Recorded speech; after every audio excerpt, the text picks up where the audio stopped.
Hello, everyone, and welcome to 5 Cards or Die. This is a show brought to you by the EDH Jank Center, where I and my co-host bring on a special guest and ask them their favorite 5 Magic the Gathering cards and why, under threat of fake, very fake violence.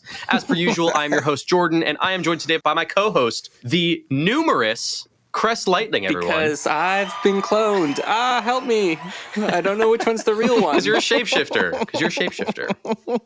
So today's guest is known for authoring and running the let me redo that. Jesus No, Christ. keep it in. Yeah. Do it this way. You have to do all now that you all said your that, I have to mistakes keep it every in. time we Yeah. record with a No guest. editing this episode. No edit. Wait, I didn't even ask. Am I allowed to swear on this? Yeah. Yeah, you're fine.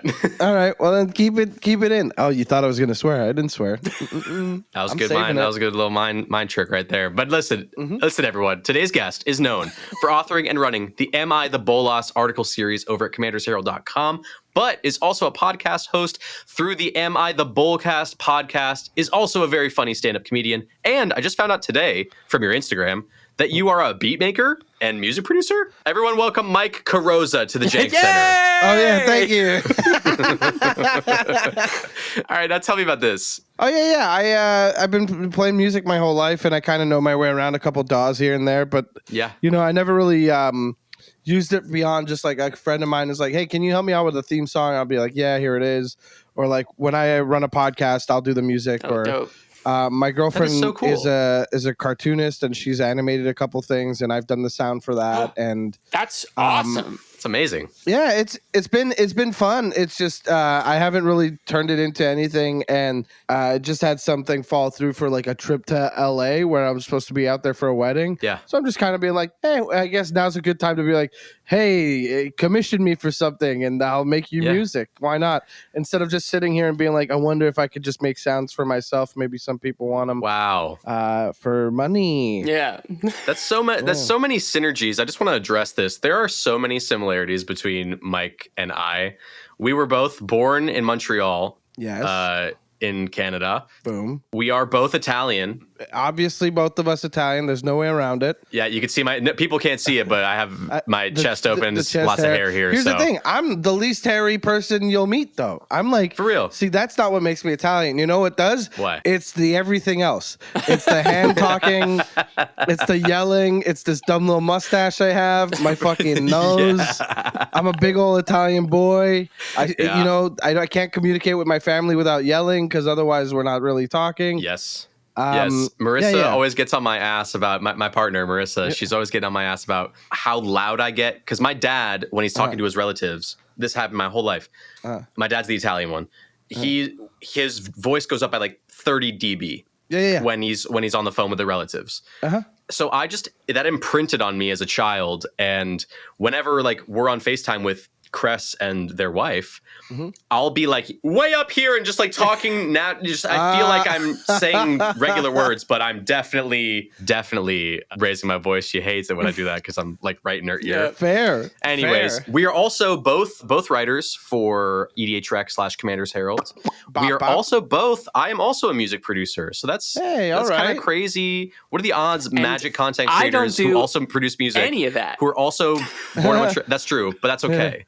Yeah. That's okay. I'm just saying Hey, it's kind of weird and crazy, it is and I'm very glad weird. to have you here, man. I'm pumped to be on. I like this idea, and I'm I don't know, the fun part about being a writer for Commander's Herald and having my column is that like I could make it as long or short as I want to. Like I've literally toyed with the idea of somebody sending in an email where they're clearly the Bolas and they're like, am I the Bolas? And like somewhere in it, and I just like respond with yes. All right, thank you. And that's it. That. And that's like, but I also I have a hard time with editing down and making decisions. Like my decks on like Architect and stuff are like 160 cards deep. Ooh. And then I'll get down to 105 and I'll be like, well, that's how many sleeves come in a box. So until one of them breaks, I'm not making a hard decision. Right. And people are like, you're playing at a disadvantage. And I'm like, yeah, I don't play tutors. It's basically like having less lands in here. That's perfect. Hey, now, A man after my own heart. Hey, welcome to this. I I love have that. one deck with tutors, and that's a secret commander deck. That's the caveat. Well, there you go. Yeah, Yeah. that's how you got to do it. Yeah. Why don't you like to run tutors and decks? Because I have this same belief, but I'm curious what you think. I think we're on the same page about it. It feels like if we're playing a singleton format, why we got to get tutors?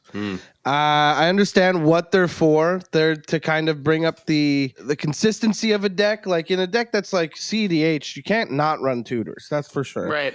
Like, Right. I would rather run a redundant card rather than a tutor for, like everything. I think a tutor is like, it has to be highly specialized.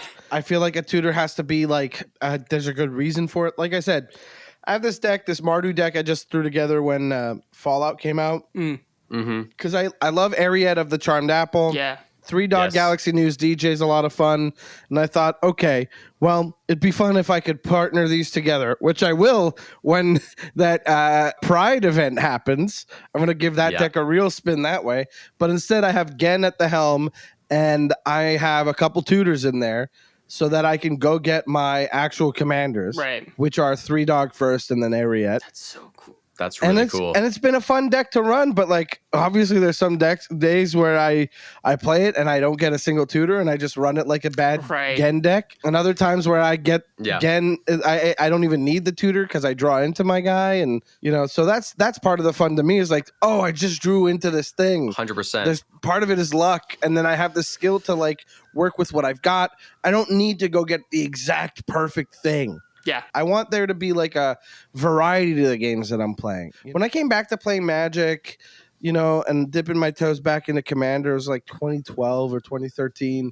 And then I really like jumped back in big time when I bought like 2 or 3 of the 2015 Commander precons. Yeah. And I went hard at Marin because I love a graveyard shenanigans deck. I love a toolbox. I love a Reanimator or Aristocrats strategy. And I went hard with, I got Entomb, you Buried Alive. Sure. Whatever tutors there were back then, I had them. And then thinking back, I'm like, yeah, that just made it so I went to go get the same things every time. Yep. So you're playing the same game pretty much, right? Yeah, exactly. And that's not what I want. I want it to be like, hey, this card is a card I put in and I'm finally seeing it. Yeah. I'm happy about this. Let's go for it.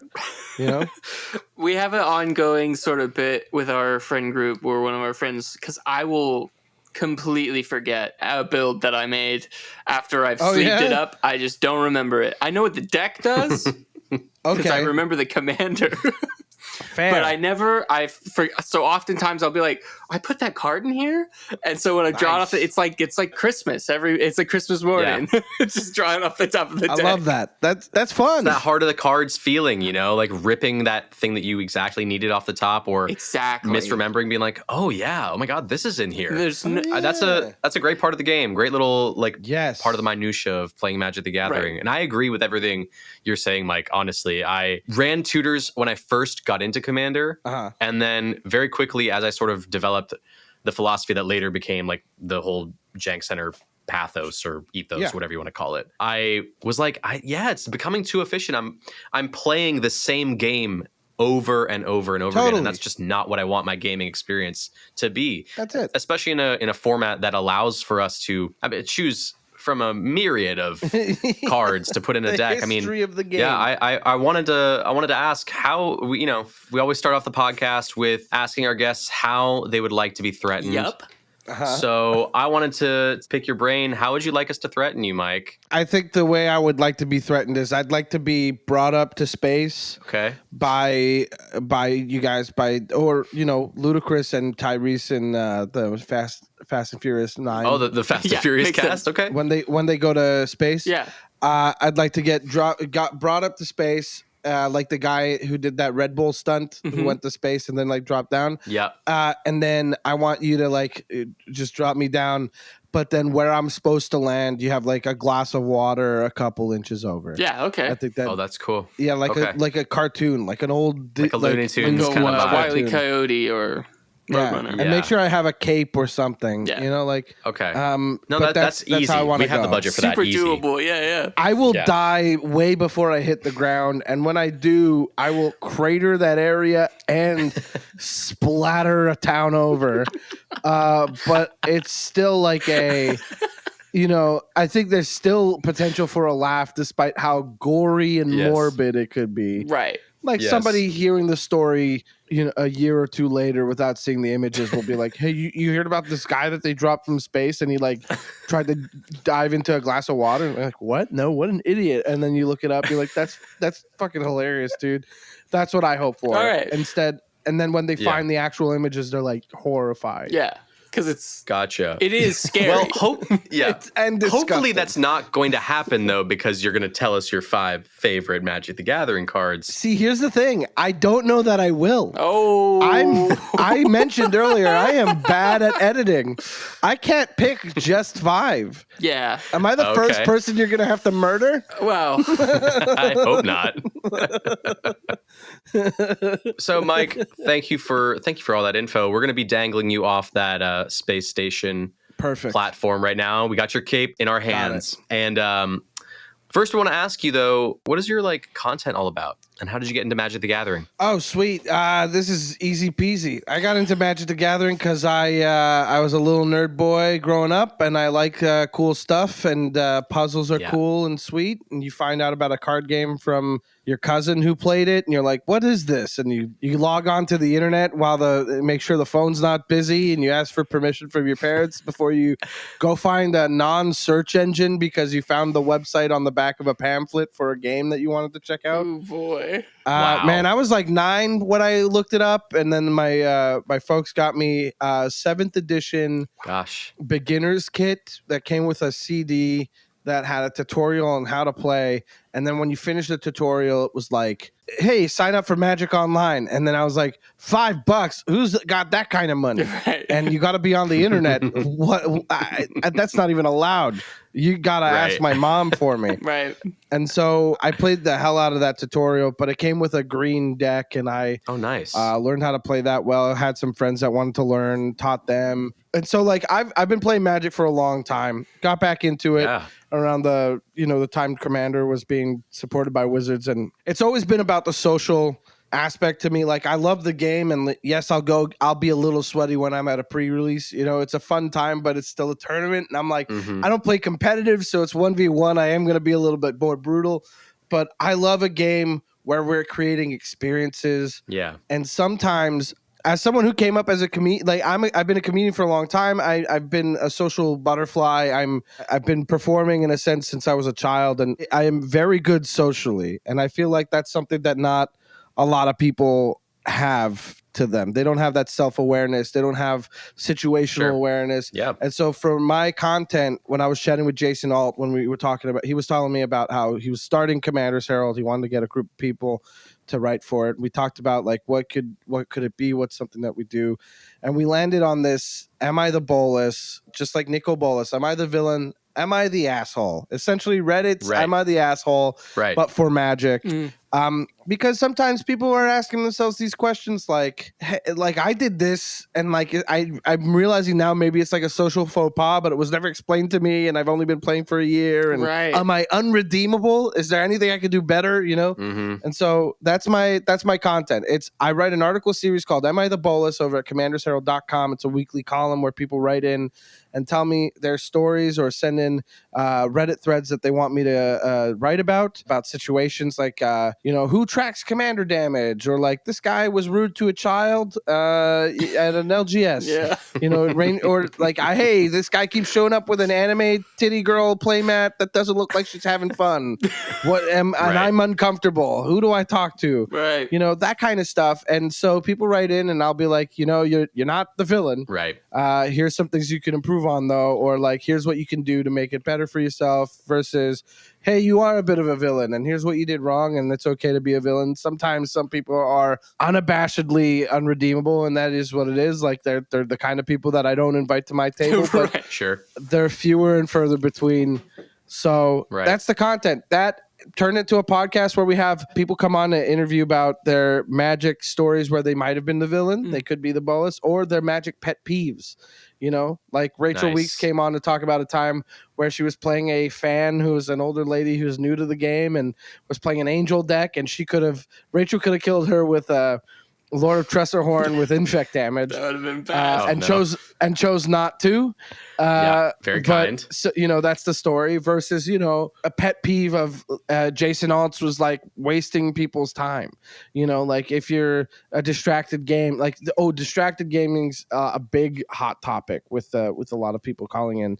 So we have people interview about it. We chat about their pet peeves. I've got my co-hosts Morgan Sanchez and Michael Solani, who you might know as Games Freak SA. He writes the How They Brew It column at commandersherald.com. Morgan is an editor at CH as well. So we chat about before and after what the topic is. And yeah, that's the podcast. That's the content. It's more from the angle of like Magic is a social game. Yeah.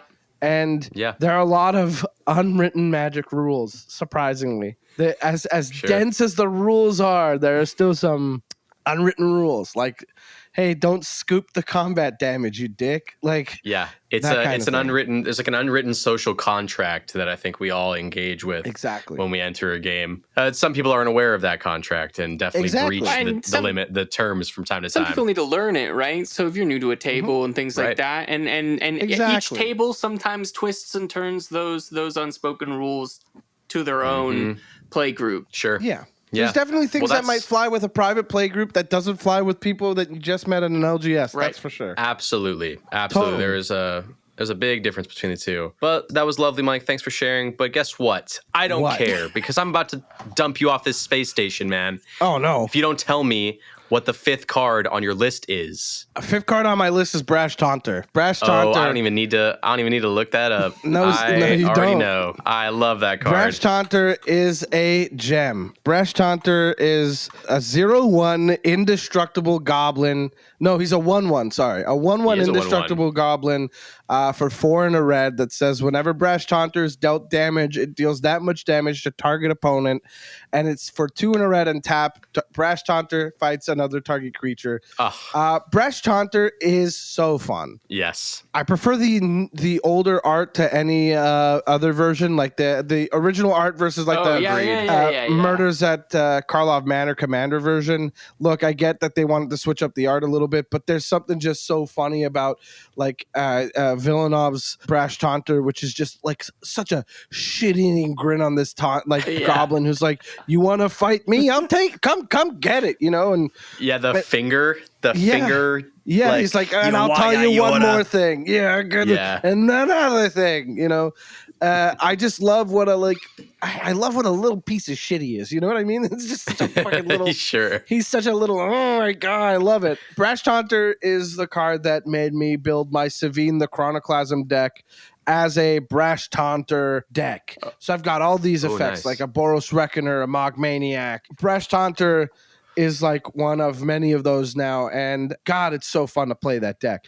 It's just such a stupid little thing where I'm like, hey, guess what? Damage board wipes are happening, but my guys are gonna hurt you, and don't worry, the game's gonna be over soon. I just Starve Extinction, with a board with 5 of them. So let's see how this goes. Yeah, Starve Extinction's that one that deals 20 to each creature. And has to target a land to destroy first. So how do you blank a Starve Extinction? Why, you sacrifice the land I'm targeting. Yeah, exactly. I actually, in relation to your Savine deck, I just built, I don't think by the time this episode comes out, this video is going to be published yet, but I have brewed a Stop Hitting Yourself deck, but in Naya, not Savine's Jeskai. Jared Carthalion? Savine is Jeskai, yeah. It's oh my gosh. Come on now. Oh, the Waita? From Watya? Waita, Trainer Prodigy. Waita, Prodigy. Trainer Prodigy. She like doubles your doubles your fight triggers, things like that. Just craziness. Yeah, if a creature you control being dealt damage causes a triggered ability of a permanent you control to trigger, it triggers an additional time. It's double Brash Taunter effect. on a 1/5 haste creature that can force 2 creatures to fight, but it costs less to make them fight if they're both your creatures. Exactly. That's so silly. And the whole idea was to make your own creatures fight Stuffy Doll. My friend had given me this idea. He wanted me to build a deck around it, and I was like, you know what? I'm game. I'm down to do that because punching bag. And then in the process of it, I just was like, okay, I think I'm actually going to build this deck in paper because this sounds like so much fun. And I think you just affirmed me, I originally looked at other colors because, I got to say, as somebody, I've got like 40 decks. I'm still cutting down, but I got 40 of them. And right now there's only like 3 that don't have black. If I had to guess. Oh wow. Yeah, I love black, but the thing is, there's also like technically black cards. Like Una Queen of the Fae is my mono blue mill deck. It's a mono blue deck, but she's black. Sure. My Sakashima and Timna deck is a clones deck that's supposed to be just Azorius, but is technically Esper because of Timna. Right. Sure. So sure. I have a couple of those in there, but I love black a lot. So I tried to make it Mardu at first, but I couldn't find anybody that made it fit and didn't find enough to make that work. And instead, Savine offers you a way to buy back your damaged board wipes and cast them from your graveyard and double them on top of the fact that you get stuff like Swans of Bryn Argol, which is the one, and Body of Knowledge, which when it takes damage, you draw that many cards, or Swans of Bryn Argol is the same thing, but it's for everybody dealing damage and it prevents the damage. It's such a fun deck to break out. And it's all thanks to the fact that I looked at Brash Taunter's art and I was like, this little guy sucks so much. And I love it. He would annoy me so much. Yeah. And I've started putting Brash Taunter in a bunch of decks that don't need him just to see if it fits, Like I have it in my Ninth Doctor, Clara Oswald, Grixis Upkeeps deck that I have fun with because it's like a blocker that people don't want to deal with, and then for 3 mana I get to tap it and fight another creature in case. Yeah, if anyone has like a big creature, they can just get absolutely smoked by a Brash Taunter activation. Yeah, perfect. And it's so silly that was the decider in like a couple of games actually with that deck. So it's crazy to me that it works. But it works. I like him. He's just a little guy. He's a little guy, just like me. Just a little guy, just like me. All right, that was a great selection, Mike. What's number 4 on the list, baby? I mentioned my Ninth Doctor, Clara Oswald deck, Grixis Upkeeps. Before Obeka came out, I'm shaking my fist at the sky. Paradox Haze. Ooh, yes. Paradox Haze is 2 and a blue enchantment. It's an aura that enchants a player, and it says at the beginning of the enchanted player's first upkeep each turn, that player gets an additional upkeep step after this step. So it's only ever you get 2 one. upkeeps. Yes. Right. Yeah, but it's only for the first upkeep each turn, right? So like you're never gonna get, unless you have multiple Paradox Hazes, in which case you're gonna get a bunch of them. But you only get the one first upkeep trigger. So Sphinx of the Second Sun, that don't do another upkeep from Paradox Haze. Don't forget, people are misplaying that all over right now. Fair enough. Paradox Haze is one of these cards that was printed in Time Spiral, which was in like 2006. And it was a card that did absolutely nothing if you have no upkeep triggers, if your opponent has no upkeep triggers. Right. So it was like, it's a weird one to have.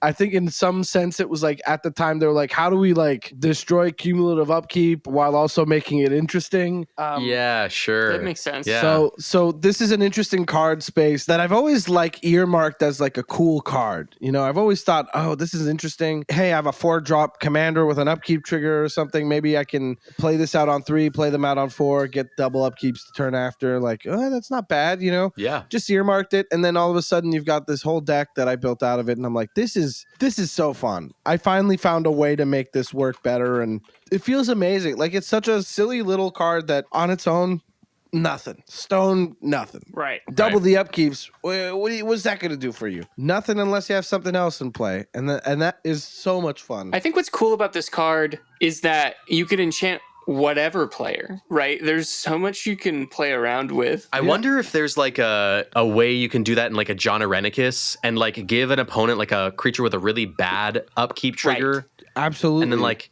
Paradox Haze them and make them. That could be an interesting thing. A weird twist. That's cool. That's really cool. The strategy becomes a little thin because you can only enchant one person with it. But it is a fun idea, and I do like the idea of somebody running, hey, how to punish the player playing the One Ring and getting real greedy with it. Right. Well, surprise. Yeah. Now you're losing 2 life every time you come around on those burden counters. God. With something like, I don't know, what is it, Mirror Maid that can copy enchantments or make copies of it. You can be doing this Invocation works too. Court of Vantress. Yeah. Extravagant Replication. All of these have upkeep triggers. How do I know that? Well, because of friggin' Grixis Upkeeps deck I've been working on for 6 months. Yeah. Is it live yet? Have you played it yet or buddy. No? Oh, yeah. It's quickly become one of my favorite decks that I have. I brought it with me to Chicago, And what's wild is like I've got friends that worked on the game that had knowledge of Obeka before she was released, and we played my Grixis deck. The new Obeka. Yeah. And so they were listening to me talk about how thrilled I am about my Grixis deck, my Grixis upkeep deck, that I'm like so happy about. Like, I really feel smart about this. Like I went out of my way to find a strategy that's not really something people are doing, and I'm really proud of this fact that I'm maybe like showing somebody something new with it. And I found these cards that are like secret tech for the deck, and I think like you know what? I think I have something interesting here that I could sit down across somebody and maybe show them a good time with something they haven't seen and maybe won't see again. And they were like, "Oh yeah, totally, man, yeah." And then they were the like, day Obeka was fool. previewed. They were like, "It was so hard not to say anything, and I'm so sorry." But also, does she work as a new commander for you? Because maybe, right. Yeah. Right. No, that's a perfect fit, honestly.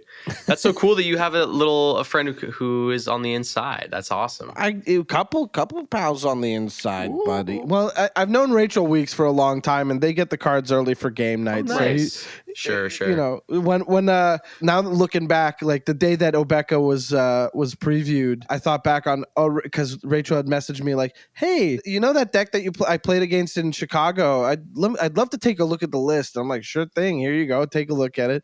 And she's like, "Thank you." And then I'm like, "Oh, awesome." She really liked the list. I'm very happy about it. And then the card spoiled. She was like, "Yeah, totally. Like I had to keep it a secret because obviously, but like, dang, I can't tell you anything."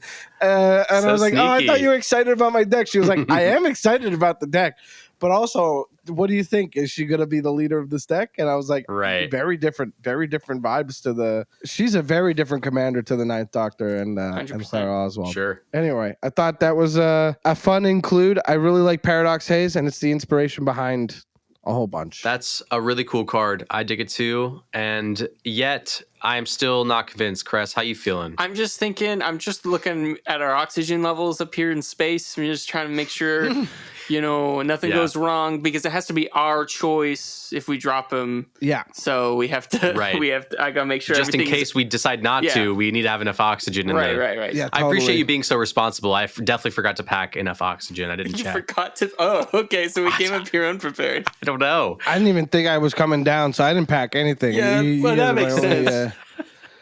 You just brought to get home, you're gonna have to drop me anyway. Did we give you the cape? Did we give you the cape, or did you bring it yourself? Well, you brought it at the beginning. You said we have your cape here, and so I took it. Thank you very much, and now I am wearing it. For those who cannot see, I'm wearing a very red cape. It's really red. Very cool. It's got Brash Taunter on it. Yeah, it does have Brash Taunter on it. There we go. You see my cape. Yeah. There we go. I made it work. Very nice. All right. Well, let's get to selection number 3, shall we, Mike? Okay. Here's the thing. I have a very difficult time picking things, and I'm just gonna go with my favorite card of last year. I think it was last year. We do an article series on EDH Rec and Commander's Herald where the writers talk about their favorite cards from last year and their favorite commanders, and I picked Body Launderer. Oh. Body Launderer rips. Yes. Do you guys know what Body Launderer is? I've never seen this card. Oh yeah, Streets of New Capenna, baby. There's always a new Capenna card for me that I'm just like, why haven't I seen this yet? New Capenna is one of those sleeper sets that people were so mean about for no reason other than the fact. Yeah. Not on this channel, baby. Talk about it. New Capenna supremacy. I love Streets of New Capenna. New Capenna and New Capenna Commander, both bangers. Yeah. You know what I was most excited about being in Chicago was that Shivam and Wheeler did an episode of their podcast and they had Chris Mooney on, and they were like, we're going to have Chris Mooney on and we're going to discuss New Capenna Commander, the set that Chris led the design for. And I was like, oh my God, what I wouldn't give for this to be one of the 4-hour episodes they do. Right. But I knew that they only had 1 hour. And I was like, what the hell? What are they going to even talk about? Because it's such a dense file. Every deck has something crazy in it that I can't let go. Anyway, Body Launderer is from New Capenna, Streets of New Capenna, the set, not the commander deck. It's a mythic. Yeah. It's a black card. Shout out. Yeah. So this is like an Obscura Ogre Rogue, 2 black with Death Touch for a 3/3. Whenever another non-token creature you control dies, Body Launderer connives. Oh, yeah, baby. Give me that. Give me that juice. Yeah. You mean I draw a card and discard a card just because another non-token creature dies? A thing I love doing? Ooh, I get to discard something else to reanimate? Right. Excuse me. Well, how am I going to reanimate it? Oh, I got you covered, Body Launderer says. When Body Launderer dies, return another target non-rogue creature card with equal or lesser power from your graveyard to the battlefield. Hey, what if I need my power on the Body Launderer to grow up? I don't know. Maybe I'll connive a card away that isn't a land and put a +1/+1 counter on it, and then bring back a 4/4. It doesn't matter. It's just so good. Body Launderer is so underrated. I know that it's not like a 100%. CDH card. You can't loop it with itself because it can't return a rogue. You have to be careful what you're getting. Like, you can't just get anything willy-nilly. I know that, like, you know, what is it? Is Sakashima of 1,000 Faces is a rogue, right? You can't, like, just go get Sakashima. You can't get Satoru or whatever. But you can get so many other things. I'm sorry, they're dragons. Right. They're dragons that you can go get. They're vampires. You can get whatever you want. Right. Demons. You can get whatever you need. Dockside Extortionist ain't a rogue. Let's bring that guy back. Body Launderer is the choice I made for the podcast because Body Launderer does so much in one card that I love doing in like 90% of my decks. My friend Eric, shout out to Eric. My friend has said one of the most cutting things to me, and it hit me hard when he said it. It was like, I described to him a new deck that I was working on, and it was basically a reanimator strategy. And he was like, oh, so it's like the same as like your other 7 decks. And I was like, what? He's like, no, you like doing one thing, you do it well, but it's just one thing you really like to do. And I was like, oh my, I guess I'm doing a different deck. And so since then I've built like 3 decks just out of spite, being like, you see this, Eric? You see how different this is? Be different. But are you playing them? Oh yeah. I've made the point to play. That's where Ninth Doctor Clara Oswald you know, that came out of that. My again deck with the Secret Commanders came out of that. But even that he's got a problem with because he's like, but it's still make a bunch of stuff and then everybody loses like one at a time for all the stuff. I'm like, yeah, so that's the best. What are you talking about? And you're allowed to have your tastes. You're allowed to have your tastes as a deck builder. And I do. And I'm not taking it I'm not taking it back. I love Body Launderer. I love Junji, the Night Sky, I want to say. Junji, the Midnight Sky. You know, cards like that are like, time to bring something back. Phyrexian Delver, the OG. Yeah, I really like Body Launderer as the choice of those kinds of strategies just because I like that passive. It's so post. Whenever another non-token creature you control dies, you just get to connive. I mean, there's you can just... So much value can be had from just that. I mean, that alone... Yeah, my goodness. But then there's like the reanimation clause. So you want to ditch a creature. It's got death touch. It's a bigger body. It gets huge. There's so much happening on this one card. I'm getting sweaty. There's so much happening on this one card. It makes me very happy. Yeah. I love Body Launderer. I think I don't see it enough. And then I won't feel the way I feel about Obeka and people doing Grixis upkeeps as I would seeing Body Launderer around. You know what I mean? Right. Yeah. I do. All right, I'm feeling pretty good. I'm feeling pretty not violent about this, but we still got 2 selections to go. So, Mike, what's selection number 2? So, selection number 2 is gonna be. Oh man, I know what my number 1 is, and I picked number 2. I did, but I just don't know if number 2 is Body Double. Okay, Body Double is. It's a stand-in for cloning strategies in general. I could have picked Clever Impersonator. I could have picked Clone. I could have picked any ability that makes a copy of something. Ereticus's Vile Duplication, Sakashima of 1,000 Faces, all these crazy clones. I'm going with Body Double because I remember... Well, the Commander 17 art for it is very evocative. It's like that's awesome. Winona Nelson really knocked it out of the park with this one. I have it next to me here. It's just, you know, a person putting on a mask in front of a wall full of masks, like a. Ooh. It really is giving like the faceless men from Game of Thrones. Sure, yeah. Totally. For 4 and a blue, you get a 0/0 shapeshifter that enters a battlefield as a copy of any creature in a graveyard.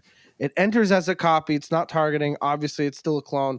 But it is of any creature in a graveyard, which, as you imagine, is somebody who just went off about how much he loves the graveyard and reanimation. This is like getting that without doing the reanimate. Body double also does a thing that you get to do in games, which is use other people's stuff. Yep. Without taking it from them, which is fine by me. I've got a Don Andres deck on the docket and the new Gonti as well. I love a good steal your stuff deck too. No problem with it. But I do appreciate the idea of like, I built my Azorius Clones deck as I don't want to call it a 75% deck because it's not exactly that. But the idea being that it's a lot of clones and I'm going to match your power level because I'm bringing stuff that copies what you bring to the table. Right. Yeah.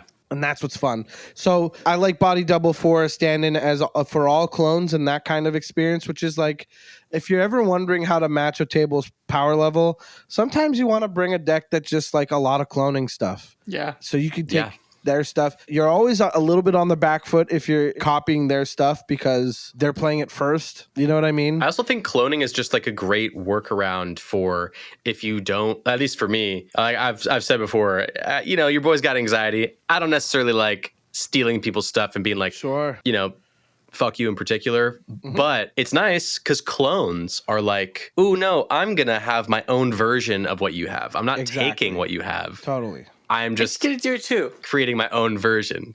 I'm just going to do it too.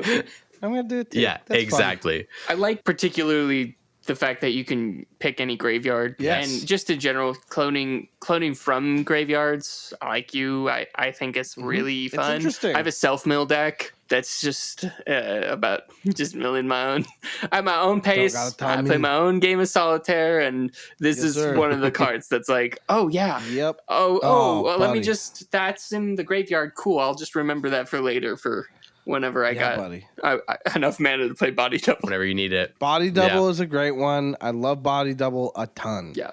It's just it's not just that it does it from graveyards, that you're copying other people's stuff. It's also like when you have a niche deck that doesn't have the most redundancy and you kind of want to get a little extra something, toss in a copy. Right. There's a ton to love about a body double, and it's flexible. It's not too aggressive at 5 mana. Yeah. It definitely is of its time. It was a rare in Planar Chaos. Yeah.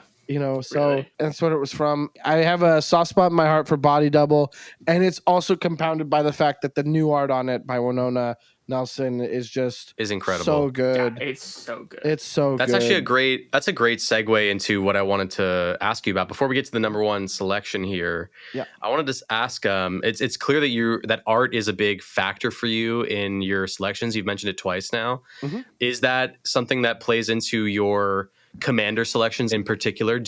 Are you attracted to a commander? Because I know I'm the same way as an artist. They have to be aesthetically pleasing or aligned with something in my brain before I choose them. I want to say not to the point where like if I like a commander's effect that I would choose not to play it because of the art.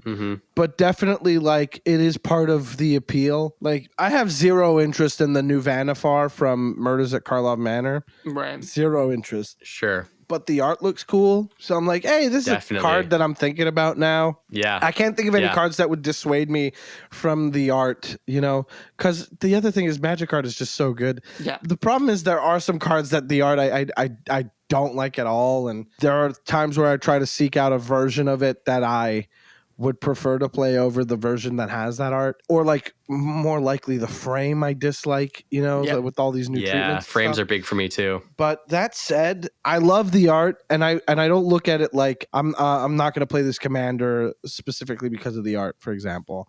Like there is like something to be said for like, hey, I like Black Market. Do I want the Fallout version of Black Market, or do I prefer the Mercadian Masked one? Right. I prefer the Mercadian Masked one. I'm going to go get that one if I really need it in my deck, right? Yeah. But Mantle of the Ancients is a card in my Auras deck with the Secret Commanders I brought up earlier. And the Mantle of the Ancients from the Commander deck that it was originally printed in is gorgeous. Yeah. And it's also like $8 compared to the Fallout one that's like 75 cents. Right. Hey, I'm going to get the 75-cent one. I'm not hard up for a pretty card right now.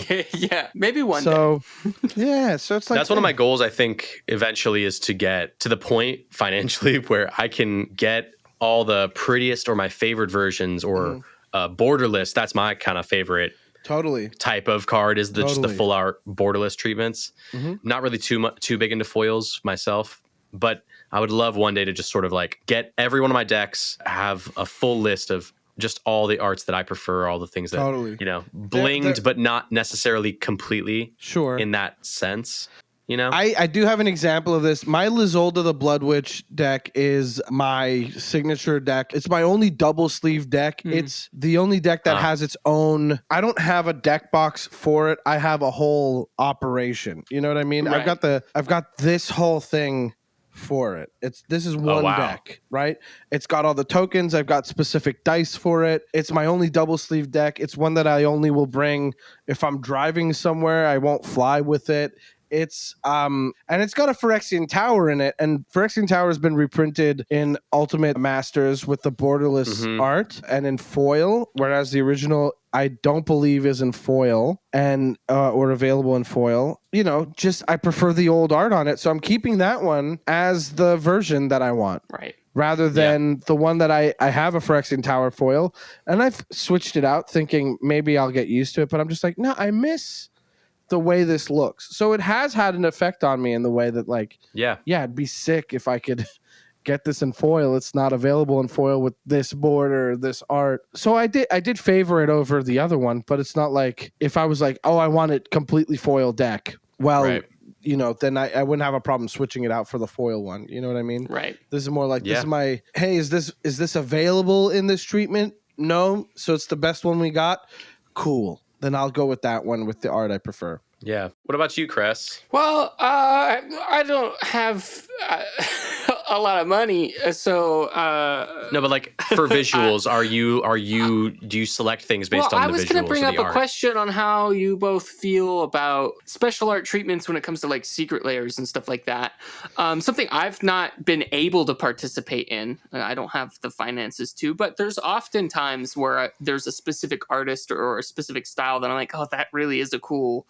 Right, like I told this story to you last time, Jordan. I think about the Nissa I got from the LGS. Yeah, the stained glass one. That's Nissa. I don't think that's not a secret layer, but a lot of what secret layer. It was a secret layer, like as a bonus card. Oh, as a bonus. Yeah. Really? So there was a run of secret layers where they had them as the bonus secret card. Oh, is cool. Going to be a stained glass version of the Planeswalkers from War of the Spark. Well, that's cool. I got that at like a real crazy discount. Oh, tight. From a shop because they just were like, "Oh, you really want this card?" And I was like, "Yeah, I do." And they got really excited because they were like, "I have an extra one of these," and they sold it to me at the regular market value for the regular. Nice. But when it comes to secret layers, there's just so much and there's so many, and so it's hard to like unless you're like on top of it and follow on top of literally every release ever put out for something like that when you're already doing boxes or you're already building specific decks with specific cards from specific sets. I'm just curious on what you guys feel about. Is that something you've ever wanted? It's something I've wanted for a couple times, but because of the limited availability, I never feel like I'm able to jump. Always passes or So there are some secret layers that I've jumped on, and there was a time where I'm making a bit more money than I used to, or like sometimes where I'm like, oh, this is cheaper now than it used to be because the shipping to Canada on the first couple secret layers was atrocious. Like, right. I remember wanting the Theros God secret layer, thinking like, I'm gonna do this. So I can't wait for this to go on sale because I'm ready for it. And then the shipping was like basically cost and a half of a secret layer. Right. I was only getting one. Goodness. And I was like, forget it.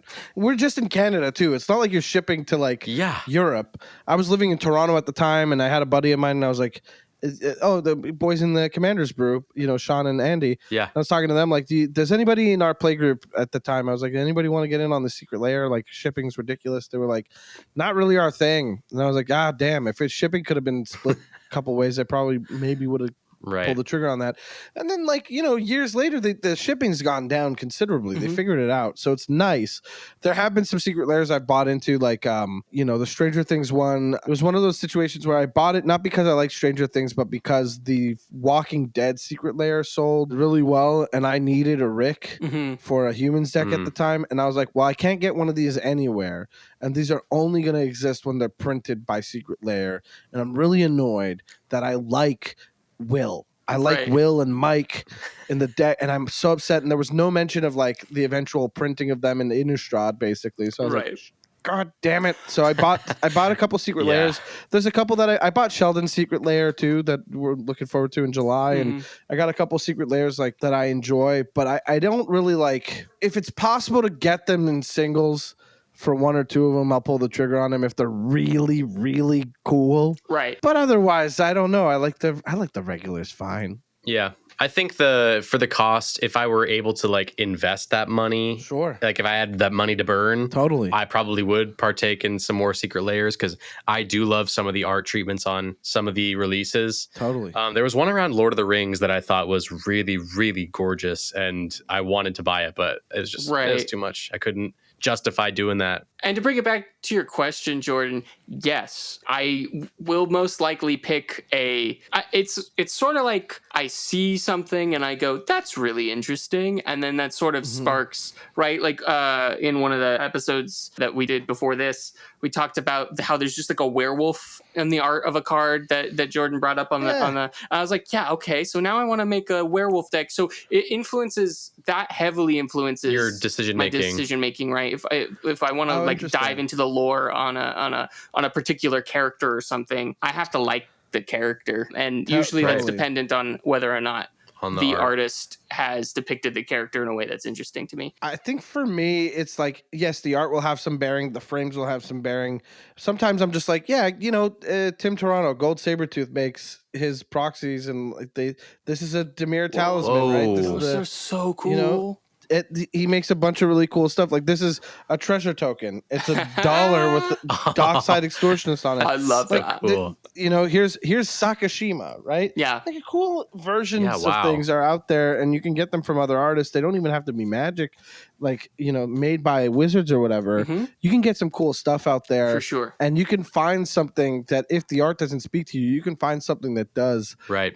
That said, though, I think nothing gets me going more than a beat up card that I could find for like pennies on the dollar. Yeah. And it's like, I don't want to go out of my way being like, I need this copy of Wheel of Fortune because it's all beat up. Here's $400. Right. I'd rather be like, hey, I have this copy of like Fanatical Devotion that's seen better days.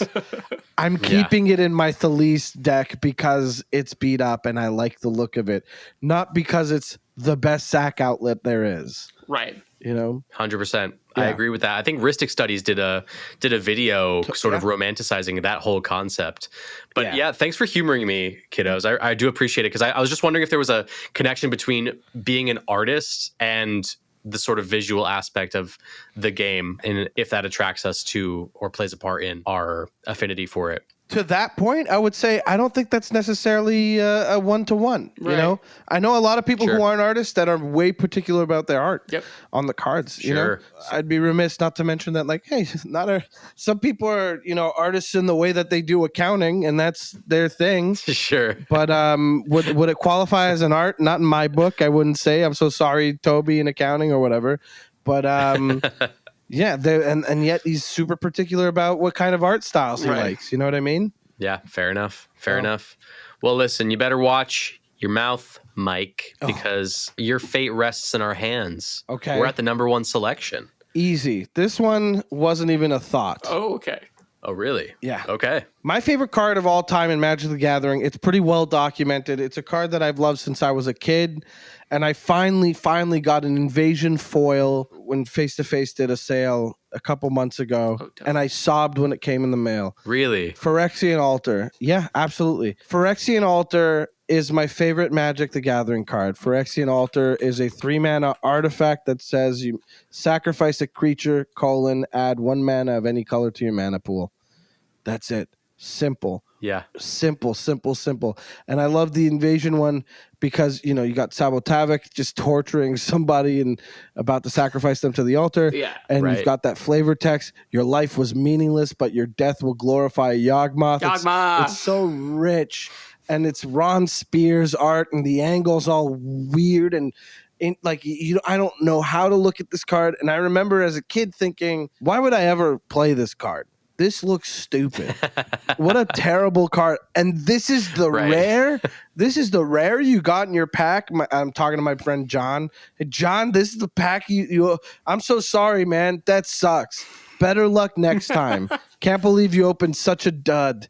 Boo. Right. And then, so I'm a child when this comes out in like 2000. 2000 is when it came out, right? And I'm like, oh my God, I've never seen such a groaner of a card. And eventually you start playing again. You play with the mindset of understanding what resource management is and, how powerful instant speed, not even instant speed, like because it's a mana ability, can't be interrupted. It's a mana ability. Sacrifice a creature, add mana to your mana pool. Sometimes you got so many tokens. Yep. And they're just mana now. It enables strategies that I love the most. It's everything I want. And it represents a turning point for me in my time playing Magic, because this is the card that taught me that I'm looking at things wrong. This is the card that taught me maybe I need to understand why it's a rare. Maybe I need to understand why this is so powerful. Maybe I have to understand why people like see this on the table and they go, okay, now we need to deal with that. Phyrexian Altar is my favorite Magic card, and specifically the version I pick is the Invasion. Version, the art I mentioned, because as much as I like the other ones and they're interesting, there isn't like an action to it. I know that it's an artifact and it's meant to be an altar. The character on the card is the altar, and this could have been like a kill spell, like an instant speed kill spell where you kill a creature. This art could have been that. But Phyrexian Altar in this frame, in this art, like when I started playing Magic again, this was like $1,000 foil.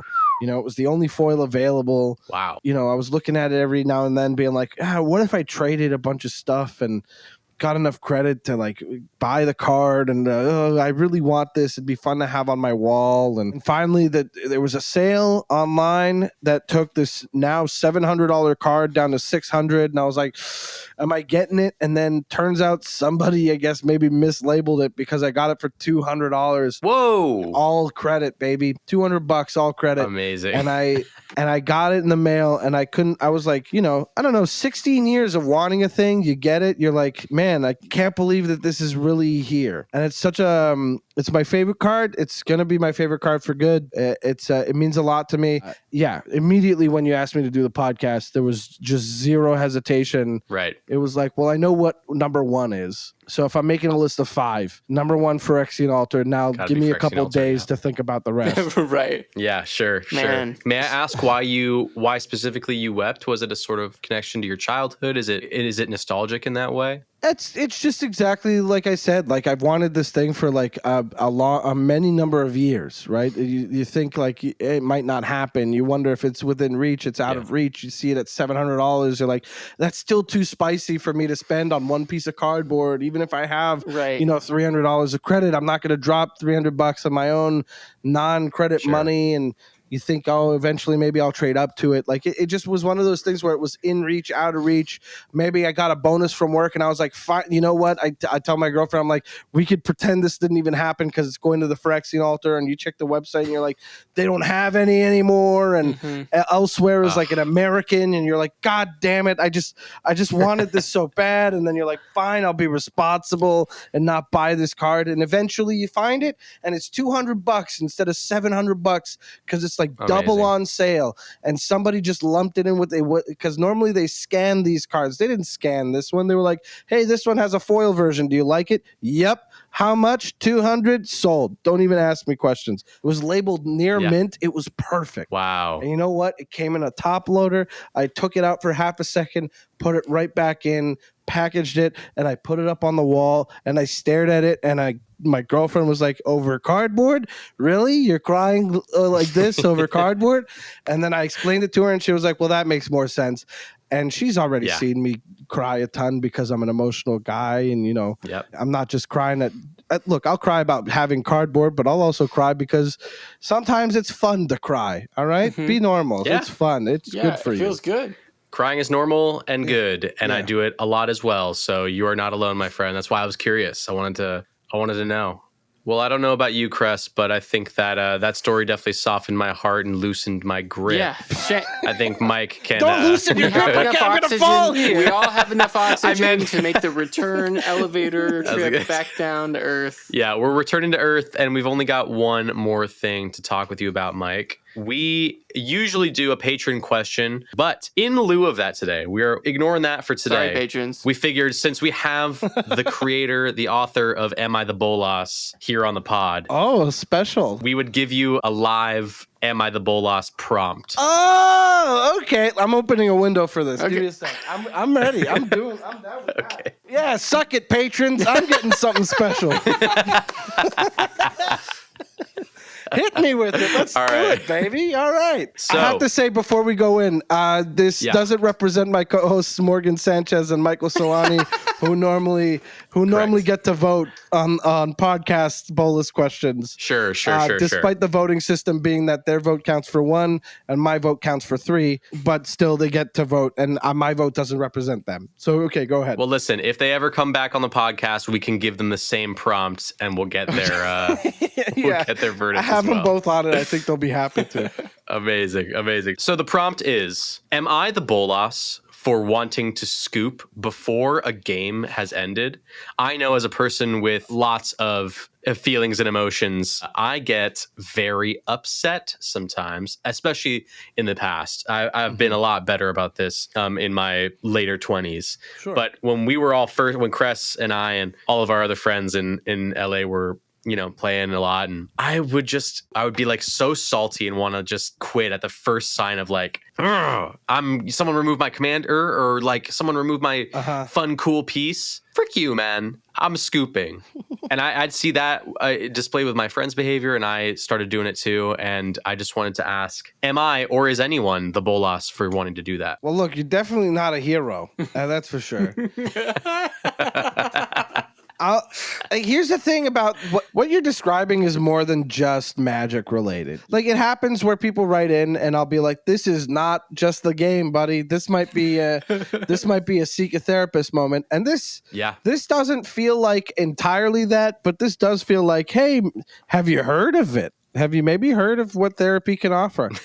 Because if you're playing a game where 1v1, all interaction is pointed your way, and there's a lot of it, but not as much as a pod of 4 players, and the moment you do something that is threatening, you get something removed, you have to be okay with the fact that you're going to lose things. And as much as the game is immersive in the sense that you're going to get emotional about stuff, you're going to get attached to seeing cards, and it's kind of feel like you're never going to get those cards again. It's like, hey, buddy, they are still in your deck. You're going to shuffle up and the new game's going to start. Yep. There are things that can tilt a player to a point where you want to scoop. To an extent, it's totally valid. Perspective is important, having an idea of that, and then also like perspective in terms of what your opponents see, but also grander scheme perspective. If you ever feel upset at a game, take a moment to take your helmet off. You know what I mean? Like, you're not in VR. You know what I mean? You're in real life. Sometimes you just need to stand up from the table, look around, and remember that outside this window that you see is a whole world. You know what I mean? Yeah. You might be across from a park where kids are playing. You get what I'm saying? Like, there's people out there with full lives. There are people at this table with full lives. It might feel like it's still big when you're so close to it. But remember, you're just so tiny. Right. And in the grand scheme of things, your anger in this moment is important to you. Yeah. And it will go away. You will be okay. If you stew with it, if it's something that stays with you, it's important to express yourself, but do so in a way that is still respectful and not harmful to anybody, in yourself or another players. I've got a question to add on about particularly maybe some sensitivities to removal when you're starting out playing, maybe with players who have been playing the game longer than you have, other than playing more games in order to build that muscle at the table. If you have any tips or advice on how to brew or or what areas to look into in order to build protection against removal for a beginner who might be feeling that way at a table, so that they can have some agency outside of the table? That's a difficult question to answer without it, because it's very meta specific. It's one of those things where, like, hey, if we're all playing casual or like playing a booster box league, right, like where like everybody bought a league. Oh, this guy opened Farewell. Well, he's gonna play Farewell as his one board wipe because Kamigawa doesn't have a ton of board wipes in it. You know what I mean? Right. Or like you've got this player and she's got this deck that's like a lot of removal or it's counter spells because it's it's not Baral, but it's a deck that needs to get to the late game and needs to kind of stifle other decks to make sure that it can get to that late game. Yeah. The trouble with this question is that I don't have like any exact strategies, but I do have like a mindset thing, which is Magic is a game of conflict. It's war. It is a war between you and other players, straight up. Like the lore of Magic is you are a planeswalker, you summon these creatures, and you have these spells you play, and your library is basically your mental fortitude, your life points. Like, you're a wizard essentially, and you are in charge. And commander means that you have one guy that's like, or one creature that represents you, and you have specialized it and so on. Like that's the lore, right? It's war. Mm-hmm. And obviously nobody enjoys having war done to them. yeah, that's fair. And so to think about it, like Valid. You designed your deck to do war to another player. You got to get used to having some of that war done back to you. Right. And so, of course, if there are key pieces in your deck that make your deck function, find ways to protect those. So green decks have Heroic Intervention. White decks have Teferi's Protection. Blue decks have counter spells. Red decks have a lot of hope. And black can sacrifice stuff in response. Right. Okay.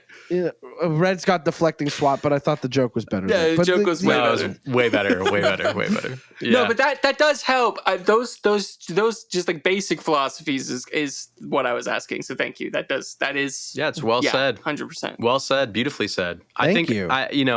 It's something that I've noticed. Yeah, we talked with Sam from Howling Salt Mine about this on Love Sam. on the Love episode, the boys at episode. Howling Salt Mine. Yes, they're actually me too. This week we're recording the bookends for the episodes for the Howling Salt Mine boys. They did a 2-parter. We did 2 episodes with the Howling Salt Mine boys. Mike, Tony, and Sam.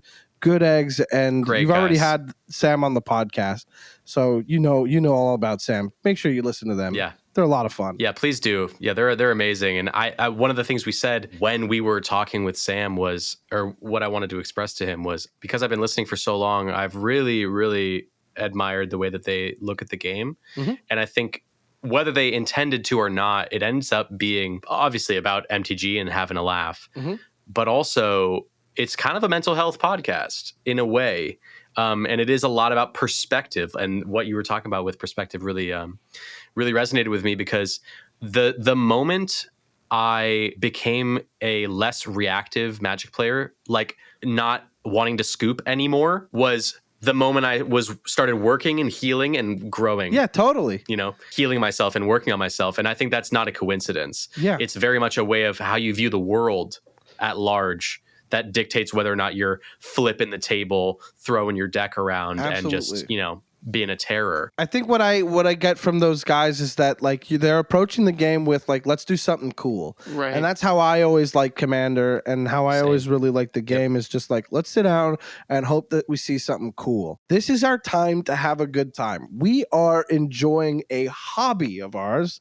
Yes, there are some technical things to this. Right. But man, is the most fun part of all of this the part where I hang out with people that I like and know already, or that I'm meeting for the first time and who are getting excited about the same stuff. Right. And that's the whole ethos of this channel, man. That's the whole part, is like trying to create that perspective in regard to the cards we talk about on the channel. I would so much rather lose a game of Magic to someone doing their cool thing than run the most efficient kind of stuff, the crazy expensive cards, and just be winning a lot, or playing the same kind of game. And to wrap it all up, I say a catchphrase at the end of this podcast, and we've been sort of circling that, and that is, the spirit of the format everyone always talks about the spirit of the format or whatever, is the gathering. And we a lot of people just lose sight of that. But this is a social format. Yeah. It's meant to be played amongst multiple people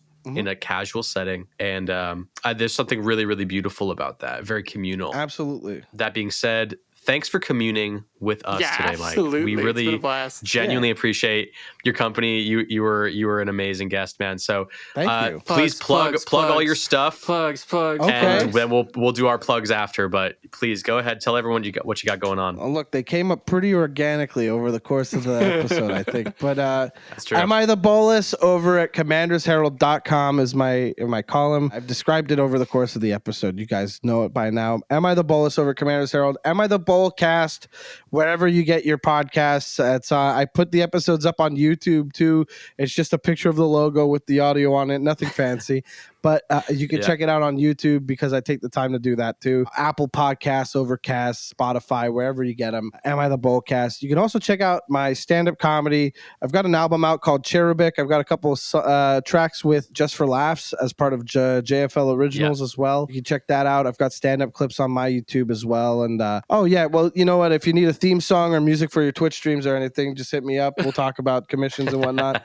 For comedy, I've got some cool things coming up. I'm going to be in Montreal for most of May, but then in June, I got to figure out stuff. If I'm in LA, I've got shows lined up already for that. I'll be in Vermont in July with Kyle Kinane. Nice. I'm going to be in Denver, Colorado in September. I'll also be at Commander's Sealed in September, where I'll be performing another hour of stand-up. We'll see if they booked another comedian on with me, but I'll be doing stand-up at Commander Sealed. Oh, wow. Where you can get your tickets now. It's a lot of fun. The weekend was a great time last time, and I can't wait to go back. They're raising funds for Trevor Project and Trans Lifeline, so make sure to get in on that. And come on down to Sealed. Come on down to anything. I might be doing like a charity stream to raise funds for that before it's time to go, because that's like a fun thing to do with the creators that they've been doing with a lot of creators that are coming down. But yeah, lots to go on. Mike Carrozza on Twitter and Instagram. MikeCarrozza. Am I the Bolas? Am I the Bolcast on Twitter? Anyway, you get to listen to me talk a lot more if you listen to my podcasts. Perfect. All right. Well, let's wrap this thing up by doing our pluggy plugs. So listen, guys, if you want to support all the fun stuff we do here at the Jank Center, including the podcast, the short form videos, the Discord, all our monthly giveaways, everything, please make sure to check out our Patreon. We've got 4 amazing tiers. Listen, if you also don't have the funds to do that, that's no problem. Never fear.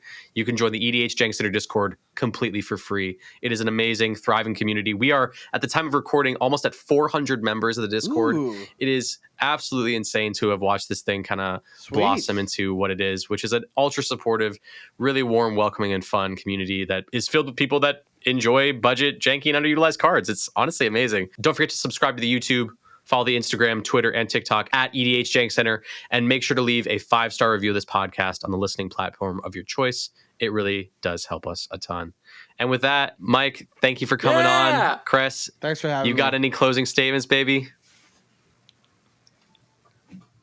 No closing statements. I was just having a blast the whole time. The silence was so funny. Okay. Well, listen, there's nothing left for me to do than to give us our little catchphrase to run us out. So remember, kiddos, the spirit of the format is the gathering. And with that, we'll see you next time. Bye. Bye.